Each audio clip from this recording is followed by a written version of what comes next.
श्री शिवाय नमस्तुभ्यम। महाराज, आप सभी लोगों को होली की बहुत बहुत हार्दिक शुभकामनाएं।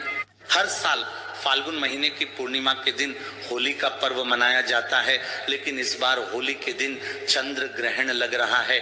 और यह चंद्र ग्रहण की सबसे बड़ी खास बात यह है कि इस बार का चंद्र ग्रहण जो कि होली के दिन पड़ रहा है, ये हमारे भारत में दिखाई देगा, इसलिए इसका सूतक काल भी मान्य होगा और इसके सभी नियमों का पालन भी होगा।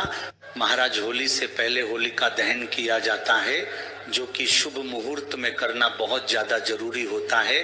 और इस बार होलिका दहन के समय में भद्रा काल का समय भी आ रहा है, जो कि इस बार हमारी पृथ्वी लोक पर ही रहेगी। आइए महाराज, अब हम जानते हैं कि इस बार होलिका दहन कब होगा, शुभ मुहूर्त क्या है, होली का पर्व किस दिन मनाएगा और इस चंद्र ग्रहण का होली पर क्या प्रभाव होगा।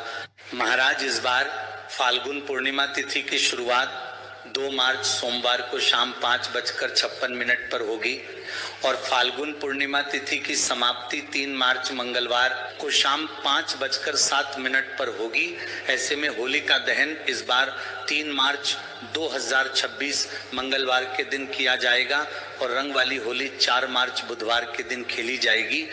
महाराज, इसी के साथ में होली से ठीक 8 दिन पहले ही होलाष्टक शुरू हो जाते हैं और इस बार होलाष्टक 24 फरवरी मंगलवार से शुरू होंगे और 3 मार्च मंगलवार के दिन समाप्त होंगे। इन 8 दिनों में किसी भी नए काम की शुरुआत करना या किसी मांगलिक कार्य की शुरुआत करने से बचना चाहिए। महाराज, इसी के साथ में होली पर भद्रा काल का समय 2 मार्च सोमवार को शाम 5:55 पर शुरू होगा और भद्रा काल 3 मार्च मंगलवार को सुबह 5:28 पर समाप्त होगा। इसी के साथ में इस बार भद्रा काल का वास पृथ्वी लोक पर रहेगा। इस वजह से जब तक भद्रा रहेगी तब तक होली का दहन नहीं किया जा सकेगा।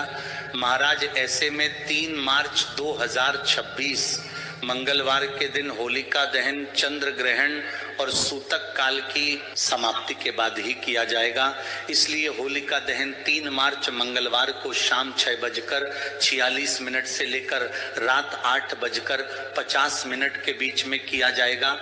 महाराज, इसी के साथ में चंद्र ग्रहण 3 मार्च 2026 को भारतीय समय अनुसार दोपहर में 3:20 से शुरू होकर शाम 6:47 तक चलेगा। वैसे तो होलिका दहन 3 मार्च 2026 को शाम के समय ही किया जाएगा, पर कुछ जगहों पर होलिका दहन भद्रा काल की समाप्ति के बाद होगा और जिसका समय रहेगा अगले दिन सुबह 5:29 से लेकर सुबह 6:40 के बीच में किया जाएगा।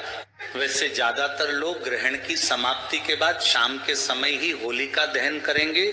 महाराज, होलिका दहन की राख बहुत ही शक्तिशाली होती है। अगर आपके घर में नकारात्मक ऊर्जाएं प्रवेश करती हैं, आपके घर में कोई अच्छे काम नहीं होते हैं, तो उस जगह पर आपको होली की राख को अपने घर पर लाकर इसे दक्षिण पूर्व दिशा में रखना चाहिए। ऐसा करने से घर में सुख शांति आती है। पर ध्यान रहे कि आप होली की राख को अगले दिन ठंडी होने के बाद ही उठाएं। इसी के साथ में चंद्र ग्रहण की समाप्ति के बाद आप सभी को गंगा जल मिले, जल से स्नान भी करना है और पूरे घर में गंगा जल भी छिड़कना है और भगवानों की पूजन भी करना है और दीपक जलाना है। इस तरीके से